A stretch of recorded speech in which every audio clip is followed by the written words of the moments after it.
ஆனால் பழைய காலத்து நகைலாம் வந்து 83ல் சேர்ந்துக்கிறாங்க, 88ல் சேர்க்கிறாங்க. இப்போ வர காலகட்டத்தில் வந்து உங்கள் தங்கம், வெள்ளி, வைர நகைகளை நியாயமான விலைக்கு விற்று உடனடி பணம் பெற அடகு வைத்த தங்க நகைகளை மீட்க அணுகவும் உங்கள் SRT கோல்டு. நிறைய பழைய தங்க நகையை விற்கிறதுக்கு கடைகள் இருக்கு. அதை தாண்டி உங்ககிட்ட விற்கிறதுக்கான அட்வான்டேஜஸ் என்ன? இப்போ கஸ்டமர்லேருந்து நாங்கள் கோல்டு வாங்கும் போது என்ன பண்ணுவோன்னா, கல் நகையாக எங்களுக்கு வருதுன்னா அந்த கல் நகையை SRT மூலிமா சொல்கிற ஒரே ஒரு ரெக்வஸ்ட் என்னன்னா, கோல்டு நீங்கள் வைக்கத்தாந்தா இப்போ இருக்கிற காலகட்டத்தில் பர்ச்சேஸ் பில் கம்பல்சரி கஸ்டமர்கிட்ட கேட்குறோம். பர்ச்சேஸ் பில் இல்லை அப்படின்னு சொல்கிற கஸ்டமர்கிட்ட தங்கத்துடைய தரத்தை ஒரிஜினல்னு செக் பண்ண நீங்கள் எந்த மாதிரிலாம் கண்டுபிடிக்கிறீங்க சார்? கஸ்டமர்கிட்ட கோல்டு எடுத்துன்னு வரும்போது எங்களுடைய கோல்டு நம்ம கூட எமோஷ்னலாக ரொம்ப கனெக்ட் ஆகி இருக்கக்கூடிய ஒரு விஷயமா இப்போ வரைக்கும் இருந்துகிட்ருக்கு. கோல்டை நம்ம விற்கும் போது நல்ல லாபம் நமக்கு கிடைக்கணும் அப்படிங்கிறது தான் நம்ம பல பேர் மைண்ட் செட்லேயுமே அது ஒரு முக்கியமான விஷயமா இருந்துகிட்ருக்கு. அப்படி நம்ம கோல்டை விற்கும் போது அது நமக்கு நல்ல லாபம் கிடைக்கணும்னா அதில் என்ன மாதிரியான விஷயங்கள் இருக்குது அப்படிங்கிறத பற்றி நிறைய விஷயங்களை ஷேர் பண்ண இன்றைக்கி நம்ம கூட இணைஞ்சிருக்கிறவங்க SRT கோ-ஃபவுண்டரான ராஜன் அவர்கள் தான். வணக்கம் சார். வணக்கம் மேடம். சார், இப்போ இந்த கோல்டுடைய பியூரிட்டி அப்படிங்கிறது எடுத்துக்கிட்டோன்னா என் மைண்ட் செட்டுக்காக இருக்கட்டும், பொதுவாகவே பல பேர் மைண்ட் செட்டில் வரக்கூடியது இந்த 916 தான். அதை தாண்டி இந்த கோல்டில் என்ன மாதிரியான வெரைட்டிஸ்லாம் இருந்துகிட்ருக்கு? 18 கேரட்லேருந்து 22 கேரட் வரைக்கும் இருக்குது. 24 வந்து பியூர் கோல்டு. இப்போ மக்களுக்கெல்லாம் வந்து தெரிவித்து வந்து ரெண்டு தான். ஒன்று சாதா கோல்டுன்னுவாங்க, இன்னொன்று 916ன்னுவாங்க. கொஞ்சம் பேருக்கு தெரிஞ்சது பியூர் கோல்டுன்னு சொல்லுவாங்க. இப்போ நார்மல் கோல்டுன்னு வந்து இப்போ எங்களை மாரி கம்பெனியில் வச்சுன்னு இருக்கவங்க கோல்டில் பிஸ்னஸ் பண்ணுறவங்களுக்கு தெரியும். அது வந்து 18 கேரட் கோல்டு, 21 கோல்டு, 22 கோல்டுன்னு சொல்லுவாங்க. இப்போ எப்படின்னா அவங்க 916 ரேட்டுக்கு இன்றைக்கி ரேட் என்னாவோ அது 90% நம்ம கேஷ் பண்ணிடுறோம். நார்மல் நகை வந்து 70%லேருந்து 80% அந்த தரத்துக்கு ஏற்ற மாதிரி அந்த குவாலிட்டின்னு ஒன்று இருக்குது. இப்போது 916னால் வந்து 22 கேரட்டு, அது வந்து 91.66 கோல்டு இருக்கும். அதுவே இப்போ நார்மல்னா 75%லேருந்து 80% வரைக்கும் தான் கோல்டு செய்கிறாங்க. ஆனால் பழைய காலத்து நகைலாம் வந்து 83ல் சேர்ந்துக்கிறாங்க, 88ல் சேர்க்கிறாங்க. இப்போ வர காலகட்டத்தில் வந்து 75 தான் கோல்டே வந்து நாங்கள் எங்ககிட்ட வர கோல்டெலாம் 75 வருது, 78ல் பண்ணுறாங்க. அப்படிலாம் கோல்டு மாறி மாறி வருது. ஆனால் நாங்கள் கஸ்டமர்கிட்ட வாங்கும்போது நாங்கள் எப்படி வாங்குவோன்னா குவாலிட்டியை செக் பண்ணுவோம். அது குவாலிட்டி தரத்துக்கு ஏற்ற மாதிரி தான் நாங்கள் வந்து காசு கஸ்டமருக்கு நாங்கள் கொடுக்குறோம். இப்போ 916 இருந்தால் ஃபுல்லாக அந்த 91 பீரியட் கொடுத்துட்றோம். அதேமாரி நார்மல் நகைக்கு 75%லேருந்து 88% வரைக்கும் கோல்டு தரம் வரும். அதில் நம்ம என்ன தரம் வரும்னு சொல்லிட்டு நம்ம செக் பண்ணிவிட்டு அதுக்கேற்ற வேல்யூவை நம்ம தரோம். இதில் எது சார் பெஸ்ட்டுன்னு பார்க்கும்போது எப்படின்னா, பியூர் கோல்டு இப்போ சேமிப்புக்காக வாங்கி வைக்கிறேன் அப்படின்னா பியூர் கோல்டு வாங்கி வச்சிடலாங்க. இல்லை நான் வந்து யூஸ் பண்ணணும் நான் 916 வந்து அது வந்து இப்போ பெஸ்ட்டுன்னு சொல்லலாம். ஆனால் நார்மல் கோல்டுக்கும் 916க்கும் என்ன வித்தியாசம்னா, 916 வந்து எங்கே போனாலும் நம்ம இந்த ரேட்டு நம்ம ஃபிக்ஸ்டு ஆகிடுது. ஏன்னா குவாலிட்டி வந்து ஃபிக்ஸ் ஆகிடுது 91.6ன்னு. ஆனால் நார்மல் கோல்டு என்ன ஆகுதுன்னா, இப்போ ஒரு கடையில் வாங்கும்போது 78ல் செய்வாங்க, ஒரு கடையில் வந்து 75 மெல்ட்டிங், அதில் குவாலிட்டி வந்து 75ன்னு மென்ஷன் பண்ணி வருது. அப்படி வரும். கரெக்டாக அந்த குவாலிட்டி 916 அது வாங்குறது ரொம்ப பெஸ்ட்டு. அது எந்த கடையில் போனாலும் ரேட்டு வந்து முன்ன பின்ன ஒரு 50 ரூபா 100 ரூபா தான் வித்தியாசம் வரும். ஆனால் நார்மல் கோல்டுன்னு வரும்போது கொஞ்சம் வித்தியாசம் கொஞ்சம் பெருசாக வரும். 1000 ரூபாயிலேருந்து 500 ரூபாய் வித்தியாசம் வரும். அது நம்ம 916 இப்போ வர காலத்தில் இப்போ கவர்மெண்ட்டே என்ன சொல்லிட்டாங்கன்னா 916 ஹால்மார்க்கு போட்டு வாங்குங்க அப்படின்னு விற்கிறதுக்கும் அது சொல்லிட்டாங்க. இப்போ நடைமுறையில் 916 தான் வரும். நார்மல் கொஞ்சம் கொஞ்சமாக இப்போது போயின்னு இருக்குங்க. அதனால் 916 வாங்குறது பெஸ்ட்டு. பியூர் கோல்டு வாங்கி நம்ம சேமிப்பாக வாங்கி வச்சா பியூர் கோல்டு பெஸ்ட்டுங்க. பழைய தங்க நகையை விற்கணும் அப்படின்னா நிறைய பழைய தங்க நகையை விற்கிறதுக்கு கடைகள் இருக்குது. அதை தாண்டி உங்ககிட்ட விற்கிறதுக்கான அட்வான்டேஜஸ் என்ன? இப்போ வர கஸ்டமர் என்ன பண்ணுறாங்கன்னா எல்லா இடத்துல விசாரிச்சு தான் வராங்க. ஏன்னா வாங்கும் போது ஏதோ ஒரு கல்லில் போய் வாங்கிடுறாங்க. ஆனால் விற்கும் போது என்ன பண்ணுறாங்கன்னா நம்மள மாரி ஒரு 5-6 கம்பெனியில் செக் பண்ணிவிட்டு அங்கே என்ன ரேட்டு தருவாங்க செக் பண்ணி வராங்க. இப்போ நம்ம என்ன பண்ணுறோன்னா கஸ்டமருக்கு ஹையஸ்ட் ரேட்டு தரோம். சென்னையிலே நம்ம வந்து அதிகமான ரேட்டு தரோம். எப்படின்னா நம்ம இன்றைக்கி ரேட்டு நியூ கோல்டு பையிங் எவ்வளோ, ஓல்டு கோல்டு பையிங்கு நம்ம இன்றைக்கி ரேட்டு என்ன தரோன்னு சொல்லி நம்ம ஹையஸ்ட் ரேட்டு எல்லா கம்பெனியும் நம்ம கம்பேர் பண்ணி தான் நாங்கள் ரேட்டை ஃபிக்ஸ் பண்ணுறோம். அப்படி பண்ணும்போது எங்களால் அதிகமாக ரேட்டு தரேன்னு நாங்கள் நம்புகிறோம், எங்களோட கஸ்டமரும் எங்களை நம்பி வராங்க, நாங்கள் ரேட்டு தரோம் அவங்களுக்கு. இப்போ கஸ்டமர்லேருந்து நாங்கள் கோல்டு வாங்கும் போது என்ன பண்ணுவோன்னா, கல் நகையாக எங்களுக்கு வருதுன்னா அந்த கல் நகையை நாங்கள் ஒரு எஸ்டிமேட் சொல்லுவோம். இப்போ ஒரு எக்ஸாம்பிளுக்கு ஒரு 3 சவரன் நகை வருது, அதில் கல் இருக்குன்னா நாங்கள் ஒரு 3 கிராம் கல் போகுதுன்னா நாங்கள் 3 கிராம் போகுது கல்லுன்னு சொல்லுவோம். கஸ்டமருக்கு என்ன பண்ணுவாங்கன்னா 3 கிராம் இல்லை சார் 3 கிராம் போகாது. சரி மேடம், அப்போ நாங்கள் என்ன பண்ணுவோன்னா அந்த கல்லை வந்து ரிமூவ் பண்ணிவிடுவோம். கல் தனியாக கோல்டு தனியாக வெயிட்டு போட்டு கஸ்டமருக்கே கல்லை ரிமூவ் பண்ணிவிட்டு வெயிட்டு போட்டு அப்போ நம்ம கணக்கு பண்ணும்போது கஸ்டமரும் அதை வந்து ஏற்றுப்பாங்க. நம்மளுக்கும் என்ன ஆகும்னா கல்லுக்கு கம்மியாக போட்டு இப்போ எக்ஸ்ட்ரா போட்டால் நம்மளுக்கு நம்ம பண்ண வேணாம், கரெக்டாக என்ன வெயிட்டு வருதோ நம்ம போட்டு நம்மளும் அதிக ரேட்டுக்கு கஸ்டமர் கொடுத்தா அந்த கஸ்டமர் நம்மள ஒரு 2-3 பேரை அவங்க கண்டிப்பாக ரெஃபர் பண்ணுவாங்கன்னு ஒரு நம்பிக்கையில் பண்ணுறோம்.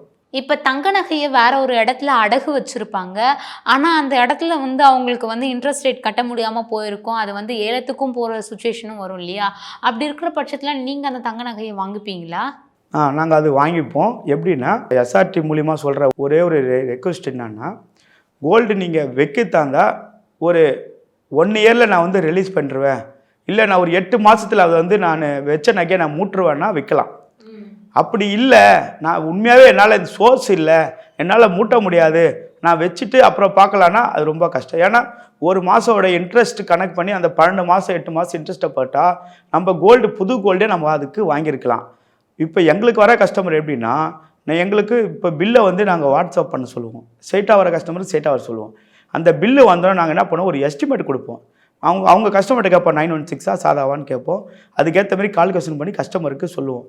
ஓகேன்ட்டேன்னா நாங்கள் அந்த பிஸ்னஸை நாங்கள் கோல்டை ரிலீஸ் பண்ணிட்டு கஸ்டமருக்கு என்ன அமௌண்ட்டு சேரணுமோ அந்த அமௌண்ட்டை நாங்கள் வந்து அக்கௌண்ட்டில் பண்ணி விட்ருவோங்க. இப்போ இதிலேயே சில பேர் வந்து சில எமர்ஜென்சியால் தான் வந்து அடகு வச்சுருப்பாங்க, ஆனால் அவங்களுக்கு வந்து ரிட்டர்ன் விற்கிறதுக்கான எந்த ஒரு விருப்பமும் இல்லாமல் இருக்கும் இல்லையா? அப்படிங்கிற பட்சத்தில் அதை நீங்கள் சேஞ்ச் பண்ணுறதுக்கான வாய்ப்புகள் இருக்கா விற்காம? நாங்கள் வந்து இப்போ நம்மகிட்ட வர கஸ்டமர்கிட்ட நாங்கள் கேட்போம், நீ வந்து எவ்வளோ இன்ட்ரெஸ்ட்டுக்கு வச்சுருக்கீங்க, இப்போ 2 ரூபாய்க்கு வச்சுருக்கீங்களா, இல்லை 3 ரூபாய்க்கு வச்சுருக்கீங்களா, இல்லை 1 ரூபாய் இன்ட்ரெஸ்ட்டா அப்படின்னா நாங்கள் அவங்கள்ட்ட கேட்போம். அவங்க வந்து இப்போ வந்து ரீப்ளேஜ் வந்து இப்போ என்னால் இங்கே நான் வட்டி அதிகமாக கட்டுனுக்கிறேன், இங்கே என்னால் வைக்க முடியல, எனக்கு வேறு இடத்துல மாற்றி வச்சுட்டாங்கன்னா அதுக்கு நாங்கள் சர்வீஸ் சார்ஜ் கொஞ்சம் வாங்குறோங்க. வாங்கி அவங்க கோல்டை மாற்றி வேறு இடத்துல வைக்கிறதுக்கும் நாங்கள் வந்து ஒரு சோஷியல் சர்வீஸ். இப்போ கஸ்டமருக்கு வந்து இப்போ இல்லை வட்டி கட்ட முடியல சொல்லிட்டு அப்படியே நம்ம விடாமல் அந்த ஹெல்ப்பும் நாங்கள் வந்து பண்ணுறோம். அதுக்கு எங்களுக்கு வந்து சர்வீஸ் சார்ஜ் ஒரு சின்ன ஒரு சர்வீஸ் சார்ஜை வாங்கினா அதுவும் நாங்கள் பண்ணித்தரோங்க. இப்போ உங்ககிட்ட ஒரு தங்க நகையை விற்கணும் அப்படின்னா அதுக்கு என்ன மாதிரியான டாக்குமெண்ட்லாம் தேவை சார்? இப்போ இருக்கிற காலகட்டத்தில் பர்ச்சேஸ் பில் கம்பல்சரி கஸ்டமர்கிட்ட கேட்குறோம். பர்ச்சேஸ் பில் இல்லை அப்படின்னு சொல்கிற கஸ்டமர்கிட்ட ஆதார் கார்டு, இபி கார்டு அவங்க வீட்டுக்கு போய் வெரிஃபிகேஷன் பண்ணிட்டு தான் நாங்கள் பிஸ்னஸ் பண்ணுறோம். ஒரு சில கிராமுக்கு இப்போ ஏற்ற மாரி கவர்மெண்ட் ஸ்டாஃப்னால் அதெல்லாம் விசாரிச்சுட்டு தான் நாங்கள் கஸ்டமர்லேருந்து கோல்டு வாங்குகிறோம். எல்லா டாக்குமெண்ட்டும் வாங்காமல் கோல்டு வாங்க மாட்டோம், எல்லா ப்ரூஃபும் கம்பல்சரி வாங்குவோம். இப்போ ஒருத்தர் உங்ககிட்ட வந்து தங்க நகையை விற்கிறாங்க அப்படிங்கிற பட்சத்தில் அந்த தங்க நகையை உங்ககிட்ட விற்றதுலேருந்து எவ்வளோ நேரத்தில் அவங்களுக்கான அமௌண்ட்டை கொடுக்குறீங்க? கோல்டு வந்து அங்கே ரிலீஸ் பண்ணுற டைமு மட்டும் தான் உங்களுக்கு டைம் ஆகும். இப்போ நம்ம ப்ரான் பாக்கெட்டை போகிறோம், இப்போ பணம் கட்டினா ஈவினிங் வந்து வாங்கிக்கோ கோல்டுன்னுவாங்க. அப்படிப்பட்ட நேரத்தில் கொஞ்சம் லேட் ஆகும். இப்போ பேங்காக இருந்தால் உடனே ஒரு 1/2 hour வித் 1 hourல கோல்டு கொடுத்துருவாங்க. எங்களோட டைமிங் வந்து 15 மினிட்ஸ்லேருந்து 20 மினிட்ஸில் உங்களுக்கு எங்களோட ப்ராசஸிங் முடிஞ்சிடும், உங்கள் கேஷு உங்களுக்கு வந்துடும். நாங்கள் என்ன கமிட்மெண்ட் உங்களுக்கு கொடுக்குறோமோ அந்த கமிட்மெண்ட்டோட எக்ஸ்ட்ரா தான் நாங்கள் எல்லா கஸ்டமருக்கும் தரோம்.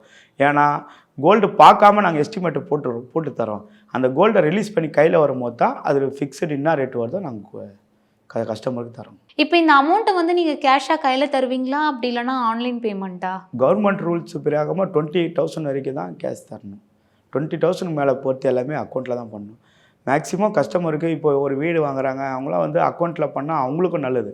அதனால் மேக்ஸிமம் அக்கௌண்ட்டு தான் பண்ணுறோம். சார், இப்போ ஒரு சின்ன அட்வைஸாக தான் உங்ககிட்ட கேட்குறேன். இப்போ சில பேர் வந்து என்ன பண்ணுவாங்கன்னா, எமர்ஜென்சி சுச்சுவேஷனில் வந்து தங்க நகையை வந்து அடகு வச்சு அதை வந்து அதிலேருந்து அந்த காசை எடுத்துகிட்டு போயிட்டு அவங்களுக்கு என்ன தேவையோ அதை பூர்த்தி செஞ்சுக்கிட்டு அப்புறமா அந்த தங்க நகையை வந்து மீட்பாங்க. அதை தாண்டி இந்த தங்க நகையை மீட்கிறது வந்து அதை அடகு வைக்கிறது அப்படிங்கிற ஒரு விஷயம் கரெக்டாக, இல்லைனா இந்த தங்க நகையை விற்றுட்டு புதுசாக ஒரு ஐடியா வாங்குறதே கரெக்டாக? இப்போ வச்சுட்டு 8 மாதத்தில் நான் வந்து கோல்டை வந்து நான் ரிலீஸ் பண்ணிடுவேன், இல்லை 1 வருஷத்தில் நான் வந்து நகையை மூட்டுருவேன், அந்த கான்ட்ரிபியூட் இருந்தால் கம்பல்சரி வைக்கலாம்.